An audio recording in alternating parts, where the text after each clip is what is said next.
her lips which whisper like reeds on the wind, wet with moisture sprung from a well deep within, whispers, like the petals of an iris, the reedy blossom which weathers and is not trodden down for long. Line 795. 6 donkeys abreast, encumbered with chests, barrels, provisions, and kegs. A piece well ahead led Catania and Fred. Of men there were 42 legs, with archers in ranks to cover the flanks or envelop any forward opponent. Their main job would be to protect the donkeys from brigand, tramp, vagabond, or bandit. Esmeralda and Amber commanded the vanguard, accompanied by Derek and Nigel. The rest took the rear, less noise for to hear, with Armando and Warhorse to ride. With Eagle at large and Claudia in charge, the rearguard had vistas commanded. Now well to reproach any rearward approach, the security such journeys demanded. With scouts well ahead of the vanguard who led the donkeys which preceded the archers, who came for the rearguard of 6 for to ward away any wayward fell travelers. They proceeded on westward to Black River Ford and crossed to the north side of the river, and on again west where Fred thought it best for donkeys to tread past those cliffs. The trail that they picked was riddled with ticks, so marched they to the meadows wide open. Round copse of trees marched they with some ease on through fields that were barren and broken. What scent on the wind like anise had been, pervasive, yet evasive, about.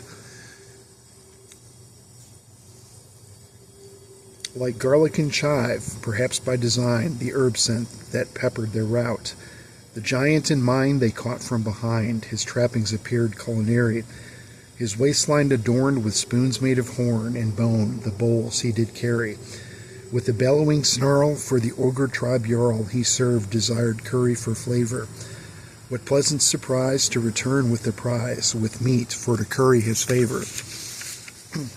For such did he dare, his nostril aflare, preoccupied with petty advancement. With bellows and snarls the ogre chef Carl stumbled forth into Jade's fey enchantment. His hide where it sizzled, San's beard which was grizzled, now sported 3 arrows to boot. Aware not as of yet of Catania or Fred, he flattened poor Jade with his foot. The ogre chef frowned, as Derek from town let fly with his maidencraft arrow. Pierced through his palm, the ogre chef qualmed, Esmeralda shined forth beside Derek. Enemy of mine, you are well past your time. Know well, you are well past your due. Juxtapose flight, for my arrow finds flight. Know you, its course will be true. Catania the ranger, inexpert with danger, innocent in inordinate peril. Sauntering roved through brambles she wove, with grace lest she sartorially unravel. A seamster's new chore, a curse to deplore, alarming the ogre chef Carl. With plenary sight of pale pithy might, he growled with a gurgling snarl. A cause to rebound, that gurgling sound he heard issued not from his lips. A whack from the back and vision he lacked, except of course excellent view of his hips.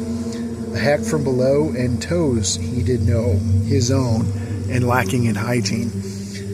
Warty with clots of toe jam and rot, his toes, the last thing his eyes seen.